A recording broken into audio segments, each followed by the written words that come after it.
We did have a beautiful action at General Dynamics Electric Boat this afternoon. Foot washing ceremony, and blocked the entrance and called on the workers. Atonement. It was beautiful. Many of the people you see here who have like a little bit of sun on their cheeks, part of that, so feel free to ask anybody about that. And we're just going to do a round of introductions. And it would be great if you said name, your pronouns, your hometown, or something about that. And anything else that we want to know from people? No, I mean, if people are local or people are on the walk, but you know. Sure. Okay. Good. Stranger to my left. Would you like to start? Yes, I am Sheila, she, her, from Ghent, New York. My name is Clark Peters from Groton, across the river. And I was at one other meeting before, so second. Myrna Martinez, New London, has been home for 23 years. Wow. My name is Nick. I am from Texas, and yeah, I'm with the PSL. Thank you. Hi, I'm Brian. I'm from Norwich, and I was thinking about organizing here soon, so maybe some tenants. So I was wondering how the EV economy affects that. Awesome. Great. Thanks, Brian. And we'll hop back. You guys don't know each other before? We talk. Okay, great. We'll go back to this table here. I'm Patrice. I was on the walk, and I'm from Hampton, Virginia. I'm Jay. I was on the walk also from Hampton, Virginia. I'm Kim, she, her, and I was on the walk, and I'm from Norfolk, Virginia. I'm Daz, they, he. I live here in New London. I'm Bill. I was on the walk. I'm in New York City, and I'm a he. I'm Martin, he, him pronouns, and I live in Groton, across the bridge. I'm Bree, they, them, and I live in New London. I'm Bob, and he, him, and I live in New London. Anthony, New York City, just 2 days on the hike, and God bless, it's great to be here, thank you. Aaron, I live in New Haven, Connecticut, and I'm sorry I couldn't join you guys on the walk, but I hope to maybe do it next year. Ian Shriver, and I live in Stonington. I'm on the committee that is helping sponsor this event. Rose McPartling from New Jersey, and I was on the walk. Dr. Bud, Partners in Healthy Communities, New London. Lori, she, her, and I live across the river, but I've worked in New London 30 plus years. And then speakers want to introduce themselves? Sure. Joanne Sheehan, I live in Norwich. She, her, I work with a number of organizations, which I'll talk more about when I come. Colleen Shabbat, she, her. I live in East Haddam, and I wrote this, which you should all take home with you. Yeah, way to go, way to go. The War Resisters League asked me to investigate how electric boat affects the region's economy.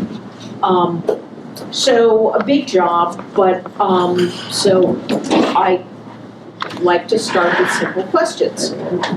And whenever we hear our leaders, meaning politicians or business leaders, talk about electric boat, we are told how lucky we are to have them here because they create great jobs.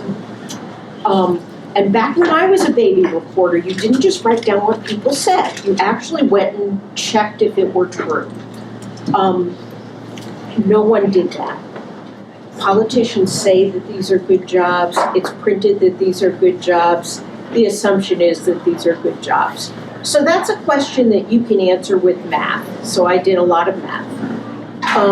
The other thing that occurred to me as sort of a secondary question as I was working on the report was that there always seemed to be an implication in all these statements about electric boat. That electric boat was the only possible source of good jobs.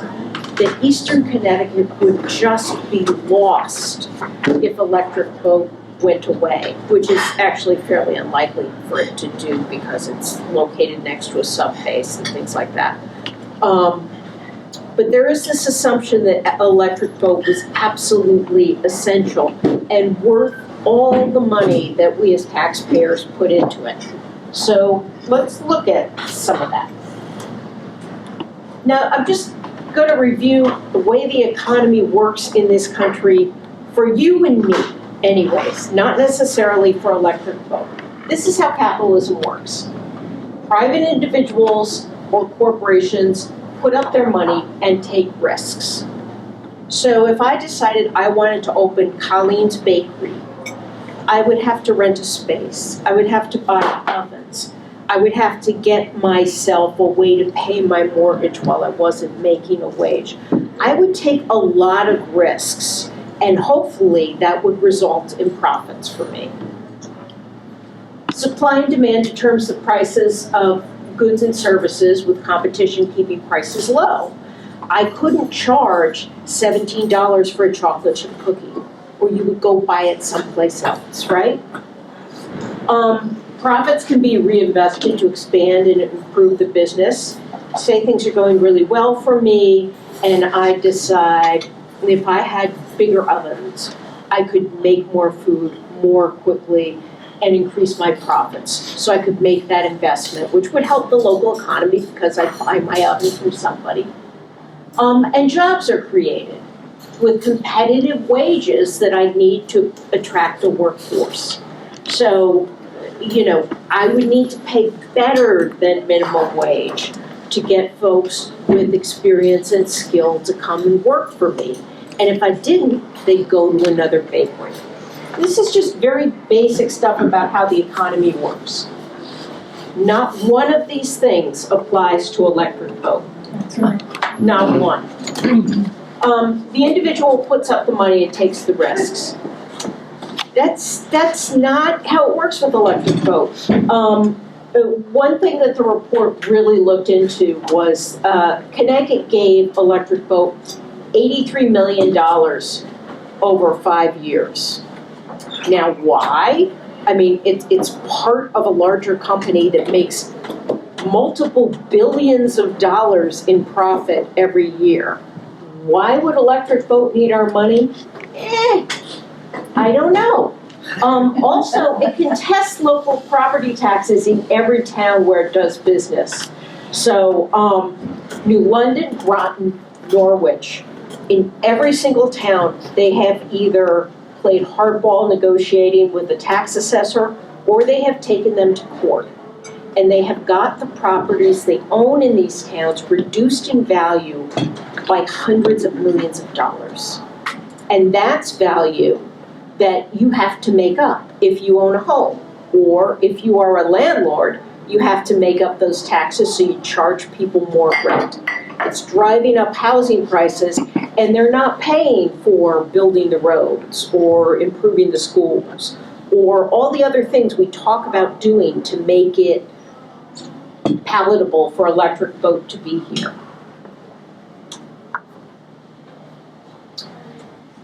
Competition.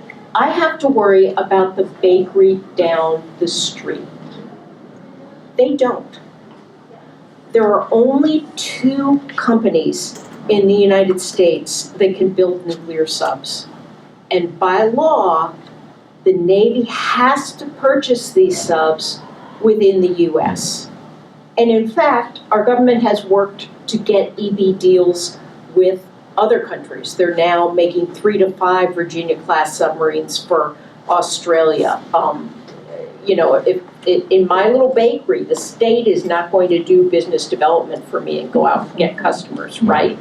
But we do that for Electric Boat. So there is literally no competition. The Navy wants far more submarines than either of those manufacturers can produce. So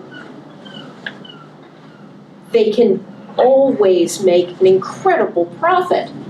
And speaking of profits, their Department of Defense contracts are cost plus.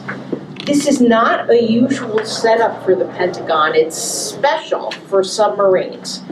And what that means is the profit is guaranteed. It's written into the contract.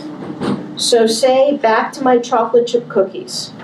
They cost me $1 to make. I sell them for $1.50. That 50 cents is mine. That's my profit. But the price of eggs has gone up and the price of electricity has gone up. So maybe now it costs me $1.25 to make a chocolate chip cookie. So I've got, oh, isn't that nice? I've got a choice. I can either settle for half the profits or I can raise the prices. But that's risky, right? Maybe some of my consumers say, oh, just buy my chocolate chip cookies at Aldi. Or maybe I won't buy so many chocolate chip cookies. Whenever electric boat has cost overruns, the government eats it. So if the government said, we will pay you $3 billion to build this sub, and included in there is $500 million profit for you. And it turns out that it costs $4 billion to build the sub. The government will pay Electric Boat $4 billion and $500 million. There is no risk. It's amazing. And when we get to CEO pay, this is really going to blow your mind, because you could not lose money running this company. I could not go to Electric Boat and get a job as a pipe fitter because I don't have those skills. But I could run Electric Boat and make billions of dollars every year. Any fool could do it because it's set up so that they cannot lose. This is their current contractual obligation from the U.S. government, which is at $1.4 billion. They're also building a bunch of multi-billion-dollar Virginia-class subs for Australia. There are at least 6 Columbia-class in the pipeline, which run at about $6 billion. EB has all the money in the world. So why do we keep giving EB money? I'll give you a great example. If I wanted to buy that new oven, I couldn't call up my state rep and say, hey, Norm, I need a new oven. Can you get me the money? No. But when EB started building the Columbia class, it's much bigger than the Virginia class, so they needed a deeper channel. So the state of Connecticut, you and me, spent $20 million to dredge their channel so that they could make more submarines that they would then sell to the government, which is your federal tax dollars, for billions and billions of dollars. It's the most ridiculous thing I've ever seen. The profits are really siphoned off to benefit executives and investors.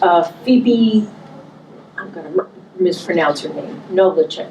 She makes enough money, she can live with the heartache. She makes about $22 million a year, which is 220 times that of the median employee at General Dynamics. So that's where the money's going. And this is really related. General Dynamics indulges in stock buybacks that increase its value on paper.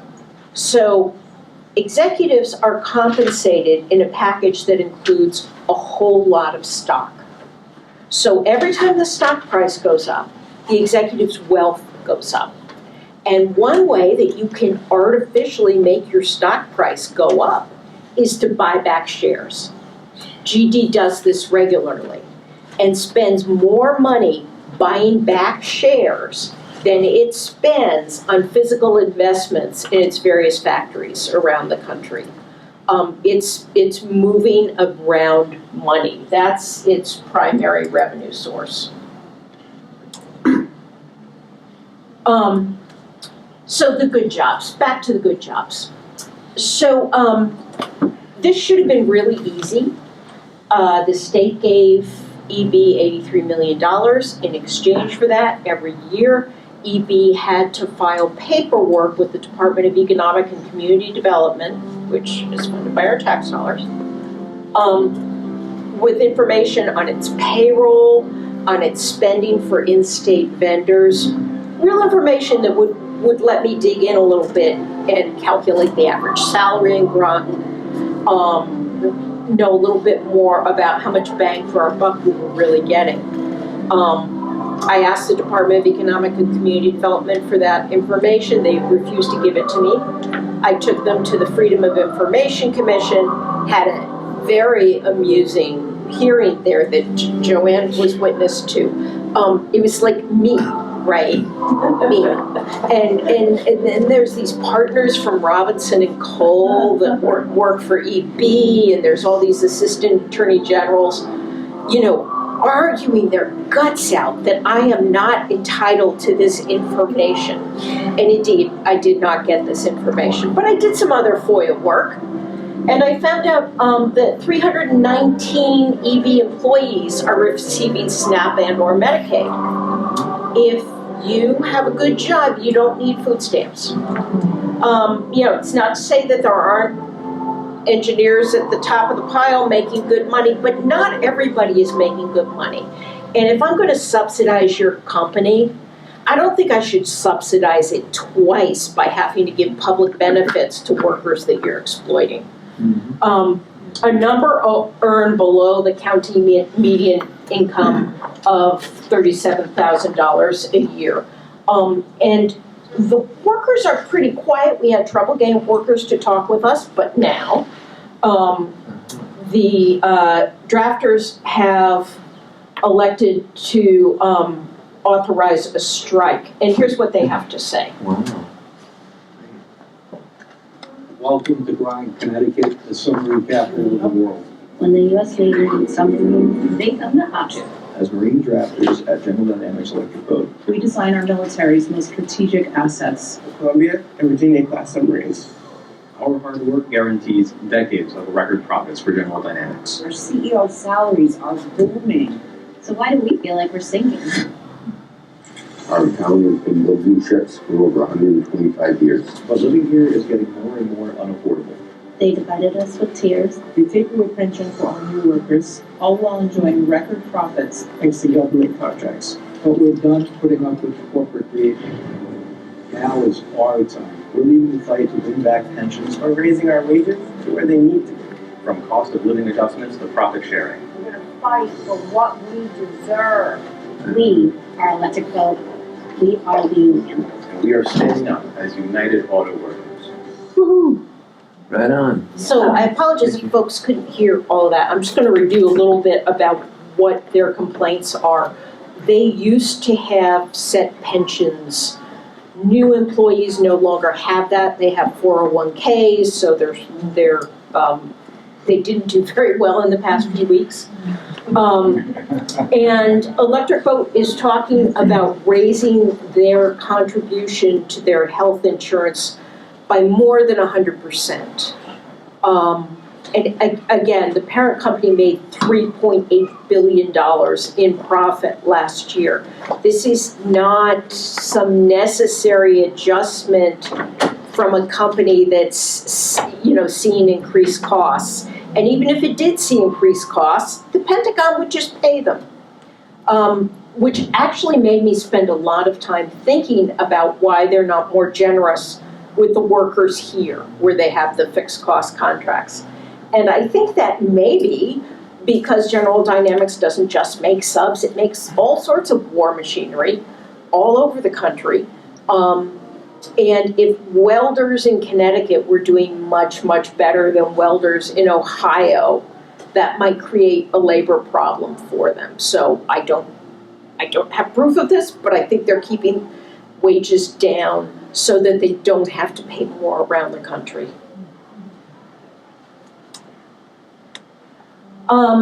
So we pay the bills, but we do not see the receipts. This is what I received from the state when I asked to see the economic reports that Electric Boat has to file. Looks like something that came out of a Soviet gulag. And what I found out was there is actually an exemption in the state law that covers funding that private corporations get from the Department of Economic and Community Development. So corporate welfare is excluded from freedom of information laws. It's really quite incredible. And to get back to so are these all good jobs? No, they are not good jobs. I can say that conclusively. I know that. Are they the only possible jobs in this region? No. We spent $83 million doing things like, dredging their channel for them. Imagine the state of Connecticut put that kind of investment in green industries or in job training programs for things that actually benefited us during the pandemic, right? So many of my friends in healthcare were losing patients because they didn't have access to ventilators and protective equipment. What if we made that instead? We could. We choose not to. And I really think it's a naked emperor situation. People aren't asking good questions. We're told they're good jobs, and we just accept they're good jobs. We're told they're the only jobs, and we accept that they're the only jobs. But people really need to back up those kinds of statements. And all the evidence that I found says otherwise. But I want to tell some stories. I moved to southeastern Connecticut basically to oppose the building of the nuclear submarines here. I worked at War Resisters League. I just finished organizing, being on the organizing team for the Continental Walk for Disarmament and Social Justice. Making connections for me has always been really important, and I think that being part of that there are connections, and it is a, guns versus butter kind of a thing, but it's much more connected than I think we tend to think. And so when I came here, I not only inspired by the Community for Nonviolent Action, where I moved to in Voluntown, who had also moved here in order to oppose these. The whole issue of economic justice is totally interconnected. So it's the doing economic conversion work, which they started doing in the mid-60s. It's doing community land trust work, which Bob Swan started doing in the late 60s, kind of making those connections and seeing how they're connected. And I think that that's kind of, even though I've been doing economic conversion work and the like, a number of things made me really realize the connection between particularly housing issues, that's from because I do that kind of organizing, and the presence of electric boat. And it started, as some of my family members know, I clip newspapers. I read the newspaper with a pen in my hand and the scissors right nearby. I'm like, oh my God, they're talking about EB. They're kind of, how do you put these pictures together? So back in 2018, there was an article in the New London Day that Kathy Austin, who is our state senator, was showing the head of HR at Electric Boat apartments at Panoma Mills. So people who live around here know Panoma Mills is a beautiful, huge, massive old mill, had been empty for decades. When I was on a local housing organization, a TBCCA housing committee, we looked at it to try to see if we could make it into affordable housing, and it was just too far for us, but a developer is developing it. Kathy is showing the HR person at EB the affordable units in this building, not the market rental. And so that made me go, wait a minute, why is our state rep doing this? Why do they need that? Because, as Colleen said, and as any of us who live here know, it's just this machine that keeps telling us what great jobs these are, great jobs. And during the Trident era, I lived in the west side of Norwich, pretty working class community. More than half my neighbors did work at Electric Boat at the time. And many of them didn't have college education. It was it's a racially mixed neighborhood, and they were able to get jobs at EB, and they were able to buy houses. Now houses then were $30,000. Not 330,000. It was different, but I think that myth has continued in a way that we need to really unravel and kind of say, no, that's really not the case anymore. And so I began to kind of really look into this, and in many ways that is what led to, my piles of clippings led to discussions here with our own groups here, and also then to be in touch with Colleen, because I knew the great work that she'd done. It's really interesting that the UAW is maybe about to go on strike. On Monday night, they voted to go on strike. And because they are better spokespeople for the fact that these aren't good jobs than we are. But we need to be really connecting to this. I think the other thing that we need to really look at is, why do we keep buying this stuff, right? Why does this community keep repeating this myth that it's a good job? Is it because their father or grandfather did have a good job there once? Is it because no one questions? And a lot of it is because it's against patriotism, right? Like, it is the golden cow, right? That in doing economic conversion work many years ago, we got in touch with the folks in Waterbury, which is the brass city. The dynamics about talking about those companies leaving and the dynamics about talking about electric boat are very, very different. And so I think all of us know, because of this work we do, that that is a big issue. You're not supposed to question this, right? It's about defense. It's about the survival. It's about all of those kinds of things that we don't believe is true, but it's also not about the other piece of the economics. And I think those two pieces, we've got to, if we want to make changes, we have got to see how these connections work and how we listen to people about these connections. So, to Sean Fain, who's the UAW president, people, it's got a lot of national coverage in the last year or so. He was at the rally on Monday when they voted, and I think what he has to say is kind of a way of showing this. These workers aren't just drafting blueprints; they're designing the backbone of our national defense. This isn't just any job; it's mission critical, funded by the American taxpayer. And yet, while General Dynamics pockets billions in government contracts, the very people doing this essential work are being left behind. This is not just unfair, it's outrageous. The company has a choice. They can get back to the table and get serious about the demands, or they can keep messing around. The choice is theirs, and the clock is ticking. And right at that point, by that point, they had already decided to vote. I think it's interesting because I think that if you look at, like I have, look at union struggles over the years, there isn't so much of a suck up to the company as there is an electric boat. And for many years, there was a big strike in '83 that did last about 14 months. And it did make a difference in the community because there were no alternatives, because we have let ourselves be a company town. That is much different now than it was during the building of the Trident, but yet we are even more sucked into kind of this belief that we are really dependent on them. One other example that we can look at from recently how we don't make the connections is that Joe Courtney, our congressperson, who is known here as, what is he known here as? Two-sub Joe. He is so proud that he gets 2 subcontracts a year to go through. He's on the House Armed Services Committee. He's on the submarine, what is it called, the subcommittee on tactical air and land force, and subcommittees on all, submarines. He organized, while we're doing organizing, Laura here is one of the people who've been doing a lot of the organizing for the big demos here. He organized a demonstration at Social Security the other day, which is great, right? I don't want Social Security. God, I depend on Social Security for part of my income, right?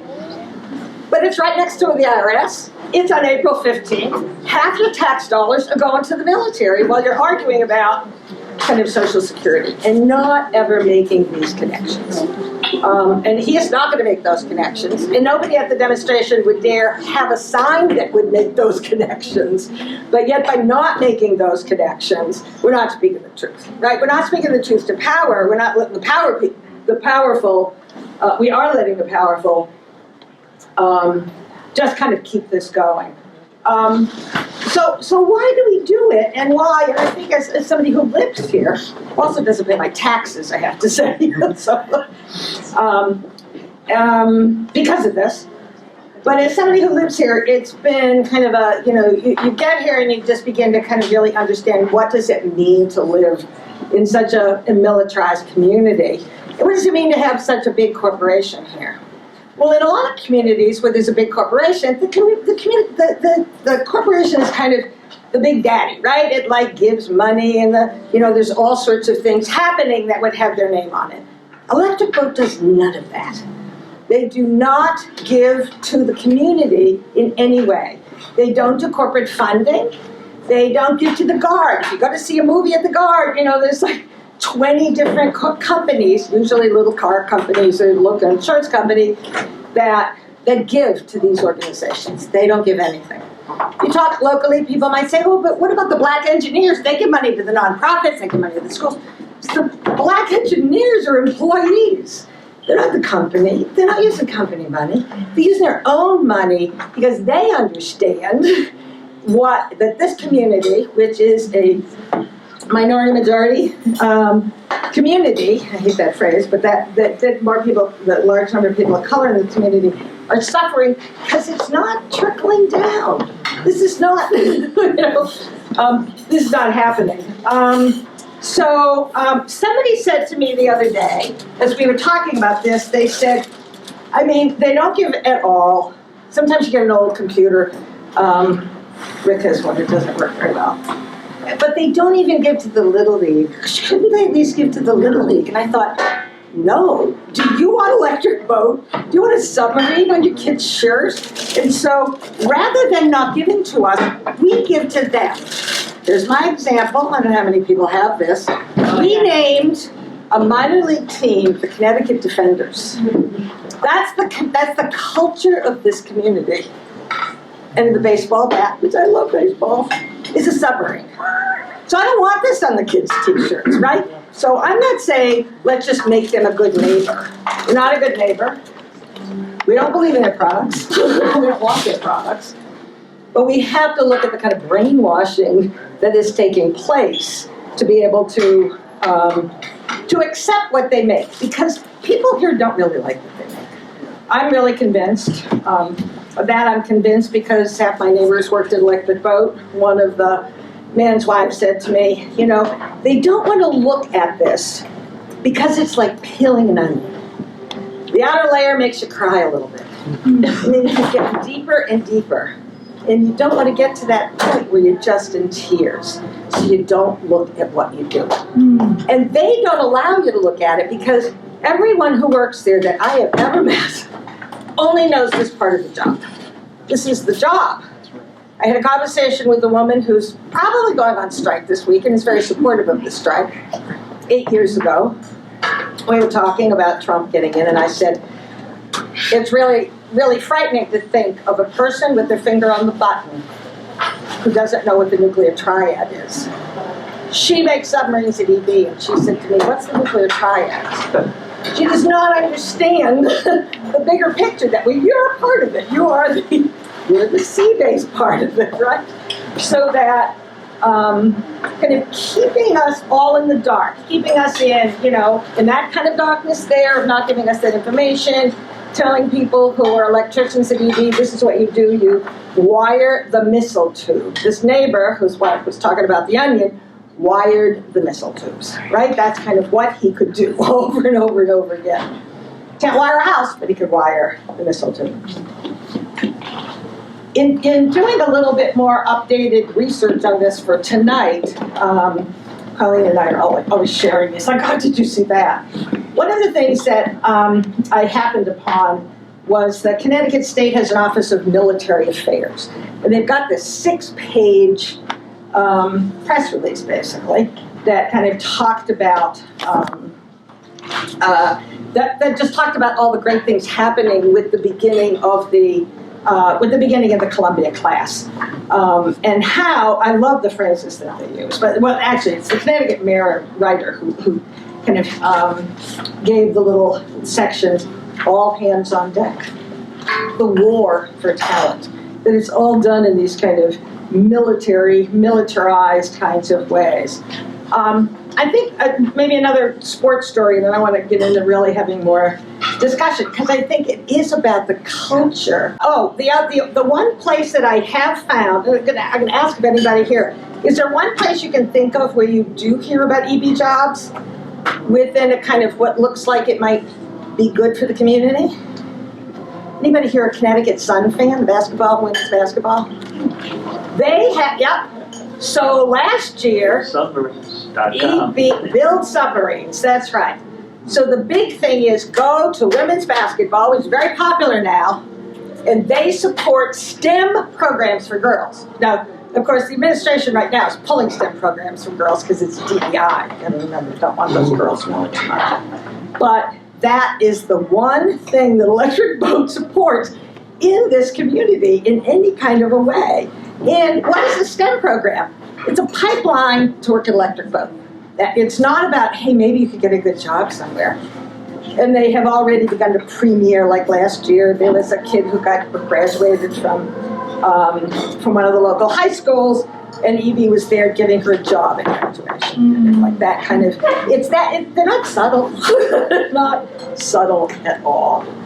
So the other way that we really seriously pay for this here is through all the support that becomes kind of financial, right? So we're going to particularly look at New London, although as Colleen said, it could be Norwich, it could be Groton, but New London is in a particular situation because of the engineering building and because there are higher paying jobs there than there are on the Groton side. And so what New London's government is doing, so here you have your third layer of tax dollars. You got the federal money, you got all this state money, and now you've also got what's happening here in New London, right? And so in terms of housing, because part of this kind of, we're behind, and yes, there'll be cost overruns, and some people blame it on, well, there aren't enough workers. Well, why aren't there enough workers? There's not enough apartments, there's not enough housing. So what do we need to do? We need to give our tax money to the developers, because if you say you want to build apartments for EB workers, you are pretty guaranteed a 15 to 20 year tax abatement. And what happens? That means, and I'm really sorry Maya is sick and not able to be here, but what that meant, she's doing the people's budget in New London. What that means is New London gets a lot less taxes because of the tax abatement. So, a couple of examples. Just recently in September, the City of New London gave a $6.5 million tax break, $6.5 million over 20 years, to a developer building 500 units at Fort Trumbull, right next to Electric Boat. That the Vessel building in downtown New London, which looks like what some of us call it the Lego building, there's just, I think there's what, how many units are in there? But they got a tax break of $525,000 to the city. And we could just go through one after the other. The docks, for those of us who go to Electric Boat down Howard Street, there's hundreds of those apartments in buildings like the Beam and like the docks. And they're not only the developers getting tax breaks, but you want to talk about the reason that rentals are going up more and more in New London is that those are bringing the prices up, right? So the median, it looks like the median income's going up where it's really not. It looks, it is for them, because it's the median, it affects the stats. And in New London, 21% of the people in New London live below the poverty level. 21. So that alone, in New London, in this city, 21%. That's twice the state average, right? 10% is the state. So, good for the economy? How could New London be good for the economy when that's basically the economy? On top of it, Electric Boat, as Colleen said, also has challenged the city and gone to court over getting a much larger tax break. And so they are paying $20.5 million less in property taxes than basically the appraised value of that building there. And I'm sorry Ron is not here tonight. She was a daycare worker, and she said when I understand the folks who got arrested today got arrested at the South Gate, And that round building across from that Southgate used to be the child care center when it was Pfizer. And the city of New London asked Electric Boat if they could keep it a child care facility because it was so well and appropriated for being a child care center. It's not a child care center. They did not even give the city that amount despite their, what did I say, $20 million tax bill. So I think we're getting the picture here. I think the picture is clear that these things need to be heard. We need to listen to stories in the community. You know, while a lot of people kind of talk about it, we did a listening project, community survey, years ago as a lot of layoffs were happening. A lot of people were honest about kind of, yeah, this is a problem, being here. When we walked through some of those neighborhoods on the way to EB here, people will talk to you about it. People be honest. My neighbors were honest about it once they got to know us. So I think it's really important for those of us who are organizers to really hear the community and to really speak the truth about what we know. We have these resources to dig up the truth and to kind of to say the truth. Because if this community, if it doesn't change, then none of us will really survive. And I think just one of the things that my conversation with Maya, as we were talking about doing this, she says, we have to really help people to learn to question authority. I think that kind of, so I'll leave it at that for now. And so why don't we just kind of open it up to reactions. I know we're kind of running a little late, which is fine. But I think that initially we wanted to ask just kind of, what are people's reactions to this? I'm interested for both the folks who are on the walk, but the local folks here, kind of, is this new information? What do we do with this information? We are very interested as the Connecticut Committee here, the host group and War Sisters League, of saying, okay, how do we do more organizing around this? What are the next steps? What more should we be doing? And then I think it's also, I do, because I do regional and national work with War Sisters League, it's really important that we keep sharing some of these strategies with folks, outside, who are also in other areas where there are other companies, even when they're a bit different, but we know there are a lot of other General Dynamics plants doing other parts of the nuclear triad elsewhere. So, Bud? So it's interesting that the last time they went on strike, they opened up the General Moran food bank, and they just, because they needed to have food, and that was a way of getting affordable food to the workers who were on strike. They just opened up one in Norwich in the industrial park, which makes this one in New London looks like a child care center, which is an amazing facility. So I think that's a place, and the way Trump has alienated everybody, including the veterans, I see them as our allies in this fight. Yeah, the last strike that I think you're talking about, the one in 83 or the one later. I mean, some of them have gone very long. I have another theory also. Coming throughout one theory, I think there's probably a number of theories we don't know, but I think that part of the reason that they're allowing this strike is because they are behind. They're behind for a number of reasons, and some of it is supply chain. They're behind in that. Some of it is actually they've not done all of the development work they need to. So I think EB allows them to go on strike when they kind of play it, right? I think any corporation probably does. We can save a little money here. We're running on cost overruns. So it's the workers. The workers will get $500 a week strike pay. For some, they're okay with that. For some, they're really struggling with that. So, Clark. They're so far behind on their work right now. It's been in the papers and so on. That this is an opportune time for a union to go on strike because they're backed up. Without workers, obviously, they become more backed up. They're under some pressure to continue to crank out these submarines at a little faster pace, which I think is clear in the papers and stuff. So I would disagree with that point slightly. But my question to you is, if you were around earlier, and I remember in the early 1990s when the electric boat employee numbers went way down following the fall of the Soviet Union and so on. And it's only more recently that it came up and they continue to build bigger and bigger workforce here and Rhode Island. And it's now, their recruiting goals are like 5,000 plus workers every year, Right. which is clearly affecting, housing prices because they gotta live somewhere. But as I understand it, you might know more about it, they have gone from beyond reaching out to other areas within Connecticut and Rhode Island for workers to cannibalizing many of the existing industries that exist that are not war industries, and advertising in Hartford to get people to be a part of this and so on.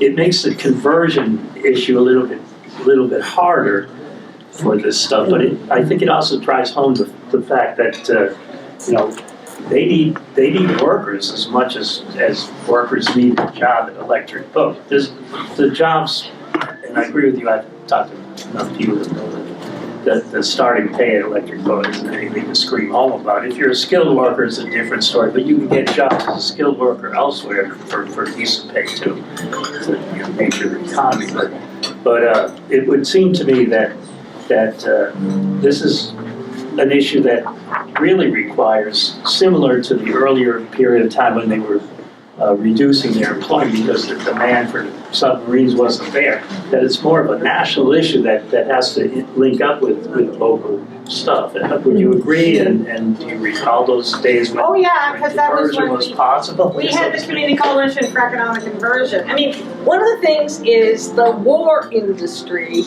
is a boom and bust cycle. So first of all, that's like the basic, right? Because you're not always at the height of building whatever it is you're building. There's a time when you finish a program, like 18 tridents are made, and then the workforce goes down. And they were supposed to be 24 tridents at the end of the Cold War, et cetera. You're yelling at the budget, the question of all of the money being put into it. So first of all, that's just a natural part of this boom and bust cycle. Some of us, including myself, had been linking to folks doing economic conversion work around the country for a while before the end of the Cold War. And so when that happened, we were actually ready to step in. We were the experts. I mean, we went to the what was it called then? Sector. No, it's called Sector now. The local economic development group. We did our own listening project, community survey. We interviewed 75 people in the community about economic conversion. The openness to it, including among a number of people who had worked at Electric Boat, was significant, right? And at that point in time, I would say alternative energy things were still ideas, not as much as they weren't products yet. But there were a number of things that people who had the work skills at EB could do to make a number of alternative energy projects. And so I was working with Candela Cruz, who's the head of the Metal Trades Council. We were working with the Workforce Development Board. We had more models from around the world around this. And as soon as, and one of the things there though is that workers had a hard time who were laid off from Electric Boat going anywhere else. Why? Because you only have to do one thing. And if the painter's ladder is in your way to do your thing, you can hang out and wait. You can wait for hours, right? And then a small machine shop says, we would love to hire you. If you come in 5 days a week, don't be too drunk on Monday, don't leave early on Friday. And yeah, you'll start lower, but in a few months you're gonna go right back up. It's like, wait a minute, I need to learn 3 things, not just one. That was the serious problem. So we actually hired somebody who did a small manufacturing survey of 40 local manufacturers to see. So it's interesting which direction does it go in? Of course, Electric Boat. Electric Boat during the height of when Pete Takis-Veliotis was there, were bringing people in. They were busing people from Waterbury. So Hartford's not that far. Because if you need tens of thousands of people to do this, no community this size can really handle it, especially if you're a shoreline community and you have a lot of wealthy homes on the shoreline that are not really, except for the couple of people at the top, not really providing housing. Go ahead. 2 things that question brought up for me. A national movement, yes, of course.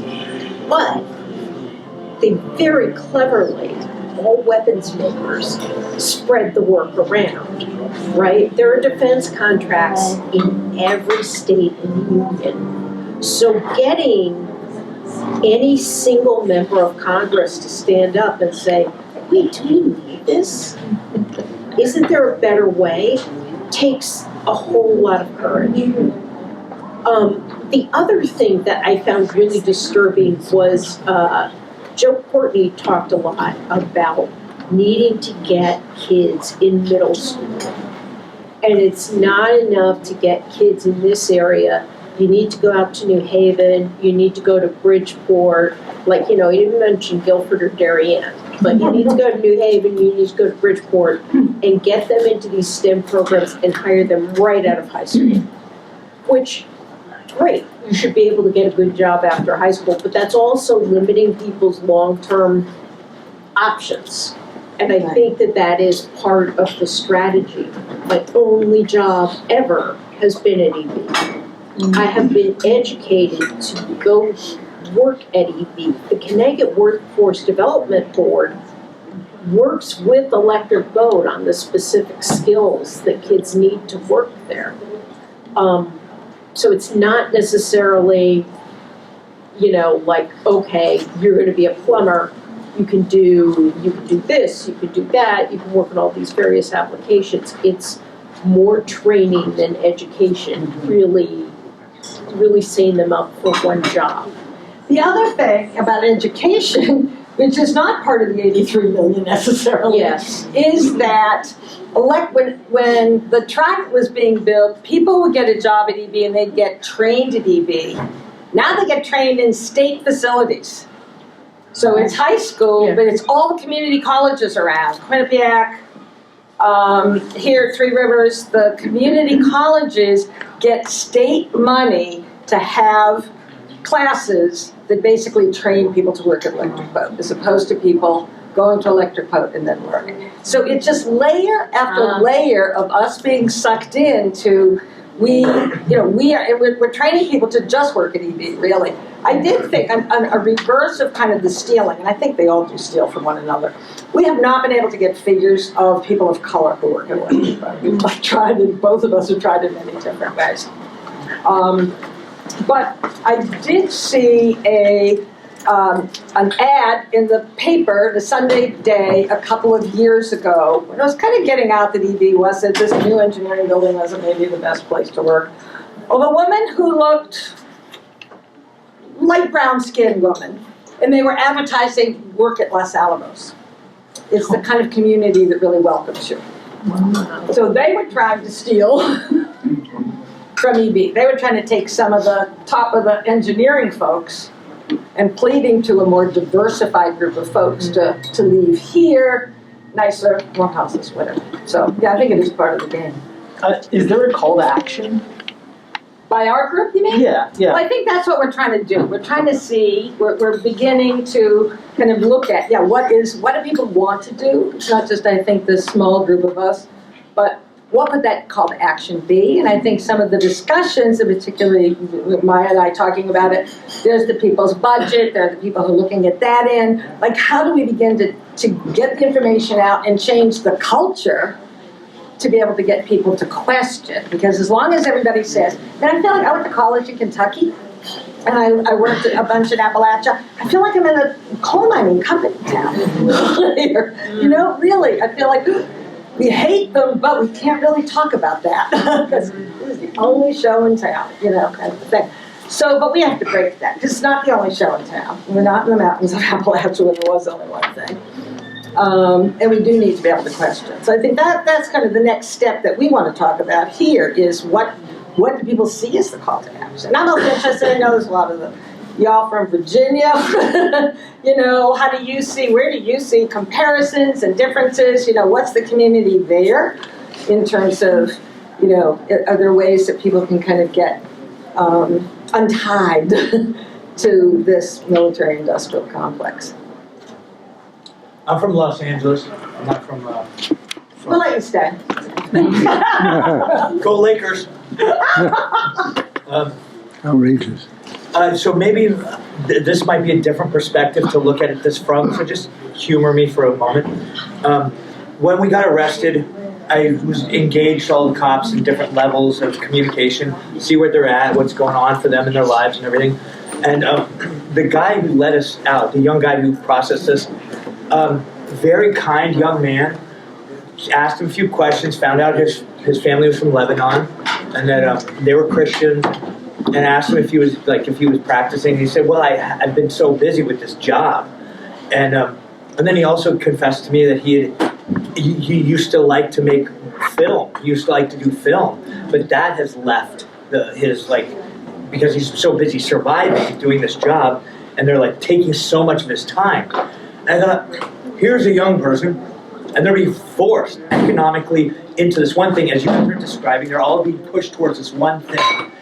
But what if we turned our goal, and our goal was actually to help the people in the community, and this EB thing was just an organizing tool to say, okay, we are going to find the alternative on how to get a different sort of like economic thing going on.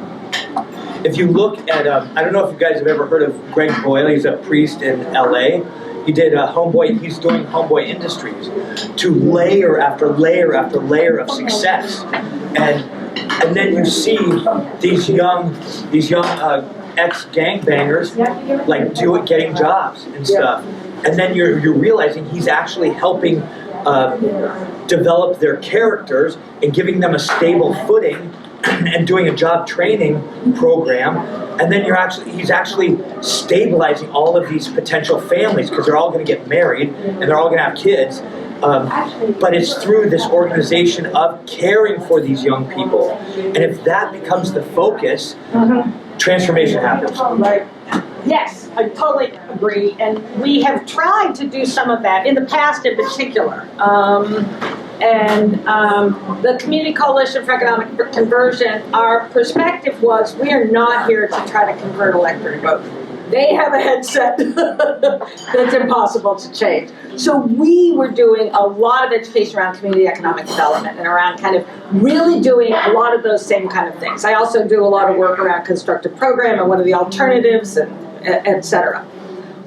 At the same time, we were in really a crisis here because there were just so many people laid off, right? The organizing for the jobs was called Save Our State, Save Our Subs in everything. The radio stations. You could not go to a library in Southeastern Connecticut that did not have a petition for you, and they would push you to sign the petition to tell the government they have to reinstate the contracts. Kind of like it was just like, yep, this is all we do, this is all we know how to do, right?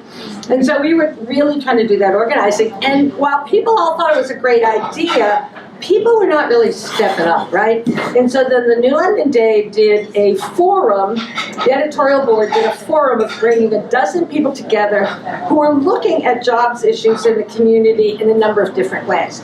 And Greg Stone, people from around here might remember, Greg Stone was a writer for the day, and he had done an award-winning 16-part series on economic conversion around the world, literally where this was happening in places where people were cutting down. And with the BRAC things, with the base realignment, there's some really great examples of where they took old air bases and what they did for those in the community, right?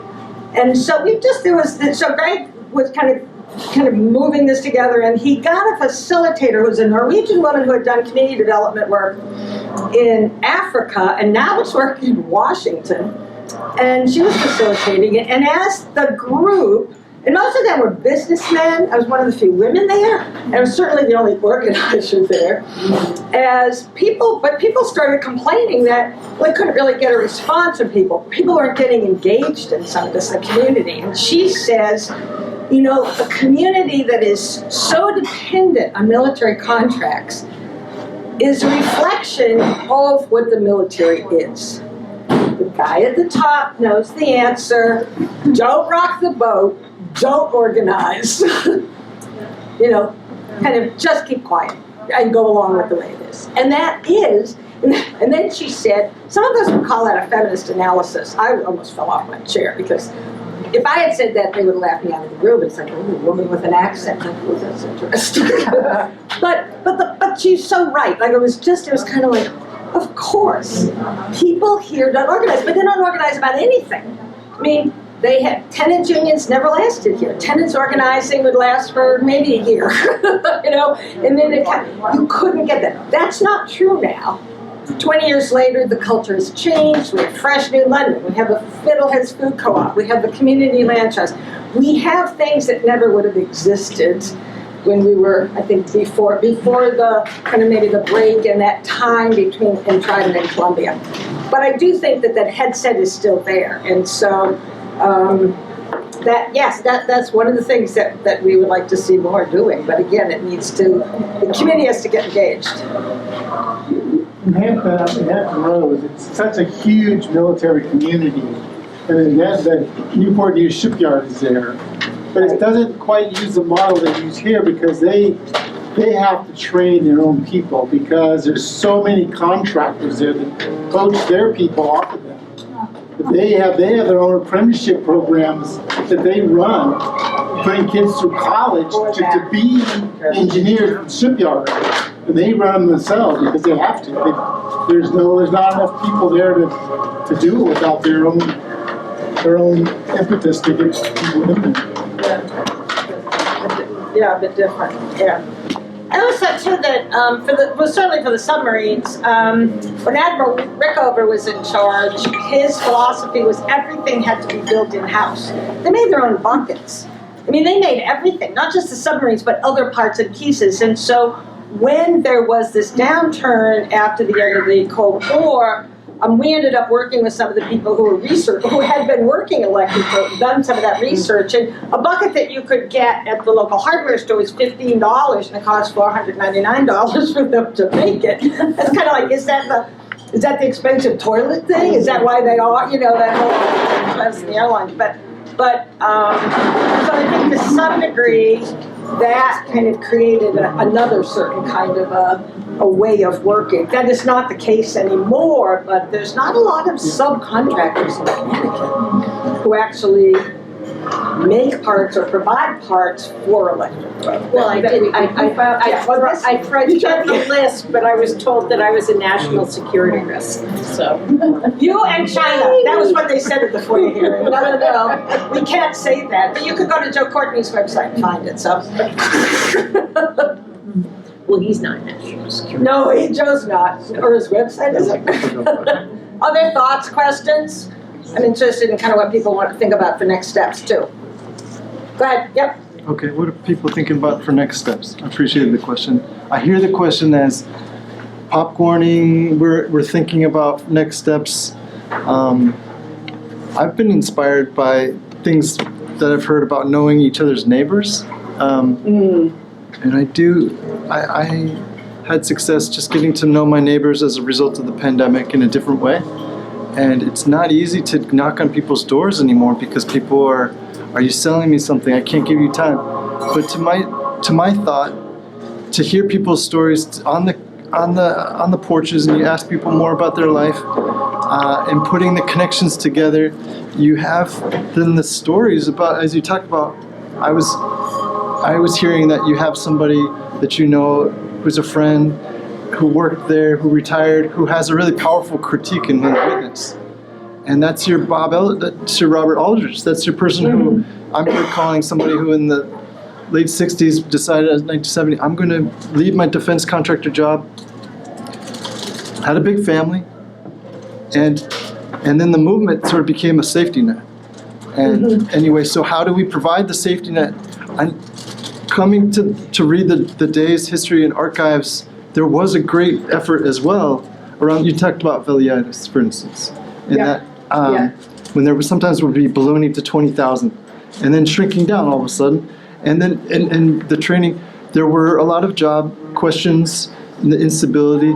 It seems like if we know our neighbors in this radical way, you can provide some social readiness for people to maybe even wiggle around out loud.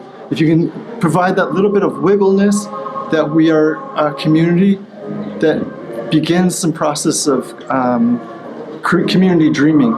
I am the Human Rights Commissioner of Somerville, and we just last night decided to invest $3,000 for something about community storytelling, which involves reciprocal storytelling. It's about compassion, and it's about the ability that you and I could talk to each other, get to know each other's story, and then I would say, what's your name? Martin. My name is Martin, and this is my story, right? And to be able to do that, I think we provide something of longevity. Would it take more than 2 months? Yes.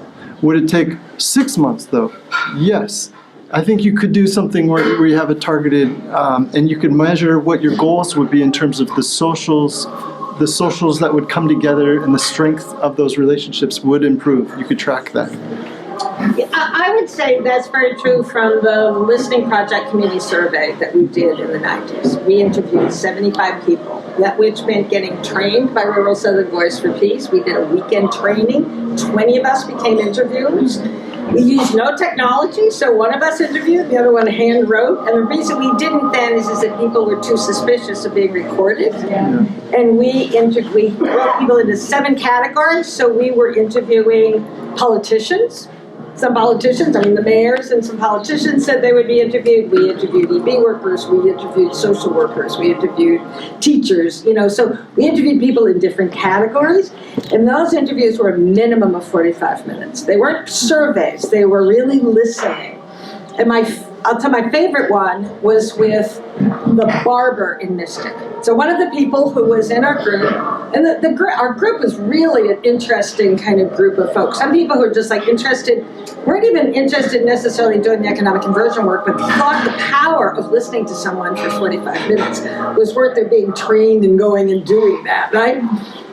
So we called I called the barber to set it up. He's like, I'm really busy. I take a 1 hour break. I'll give you a half an hour. And even though that was kind of a violation, I was like, Tom had said he's really the person we should listen to. So we went in, we kind of explained, we had 24 questions. And then the first are just tell us a little about yourself. We're finding out if they're a veteran, where do they get their news, things like that. And then going more into the questions. And when the questions are really good, the people start answering the next question before you get to it, because they're kind of a nice sequitur of things. This guy talked for half an hour, and we were still in question 11. And I had to say, it's 12:30. Okay, we can keep going. We went for a whole hour. And you know what he said? The first thing he said is, I learned so much. He did all the talking. I asked 24 questions. I gave you don't talk. You might say, tell me more, but you don't ever give your opinion. You have to bite your tongue sometimes. But that power of listening to somebody and asking the right kinds of questions, because we really did, we had goals. We wanted to understand what could be done. Were people open to different things being done? What might they be? What kind of information do people know about it? Sometimes you just don't understand that we are literally between Boston and New York, and people are just have never heard of economic conversion, despite the fact that a newspaper reporter got an award for writing 16 different articles in the paper. And the inside article was a page big. These were little articles. Their front page, Sunday front page, and a full inside page. Massive research that he'd done. But there is that power, and I still have relationships with some of those people. Right, yeah, and some of those EB workers actually worked on a second project afterwards. I also know we're getting down to time, right? It's a little after 7:30. I want to welcome those folks who just came from jail.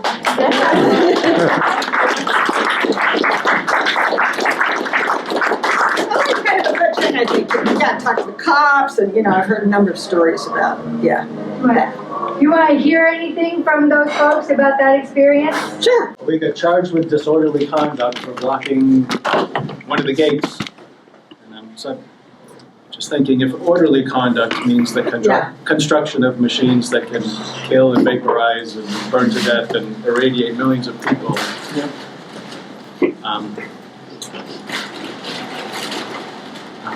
War is slavery. It's from 1984. It's just words don't have much meaning.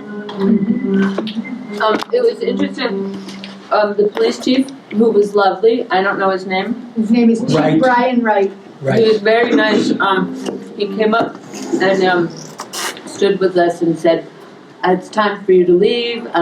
You know, we respect what you're doing." He said, "But I also have to respect what they're doing inside, and they don't want you in their driveway." And he said something about, you know, legally you have to move. And so we had that little conversation that you have, and that is, we're here to uphold law because there's a treaty that the United States signed, said we're supposed to be disarming, and that's not what they're doing here. They're rearming, and so that's against the law. So that whole question about the law and what the law protects and what the law doesn't protect is always a good conversation to have, and which people already know. And we're also promoting the treaty on the prohibition of nuclear weapons, and I put a little booklet on the table if you want more information about that. That's the treaty Ellen's referring to is the Non-Proliferation Treaty, which went into force in 1970, and we committed to disarm at an early date. So that was 55 years ago. So now there's a treaty on the prohibition of nuclear weapons that the rest of the world put together, knowing that those 5 original nuclear-armed nations are not serious about disarmament. And we do have a Connecticut Committee on the prohibition of nuclear weapons. We are out there every January and doing this, actually the kind of name we are operating under now. I lost track of how many different names local peace groups have had since 1976. But yes, I think that we've done our best in many different ways, I think, to kind of talk about that. And to be welcomed into spaces that I didn't think we maybe would be to talk about it. I just want to say thank y'all. I feel like I've learned a lot. And thank y'all for taking that, a lot of courage to get arrested, especially nowadays, people being charged with domestic terrorism and stuff like that. So thank y'all so much, for being so bold to put yourselves out there. But also, just hearing, I grew up in Texas next to Fort Hood, and, that's the largest military installation during a time where, brown people were actively being targeted, so just to see that there are people out here who are willing to put up, the quote-unquote good fight for the long term, y'all are inspiring, for real. Amen.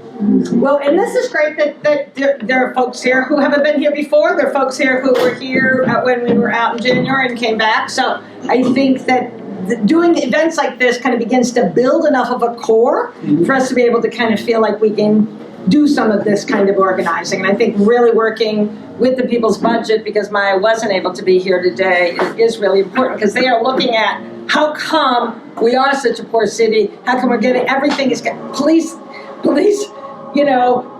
budget goes up, school budget gets cut, what's happening, the developers get all those breaks, but those of us doing affordable housing aren't getting a lot of money to make things affordable for people under 80% of median. So it's tough. Yeah. So I do organizing with the Party for Socialism and Liberation, as well as Seize the Grid CT.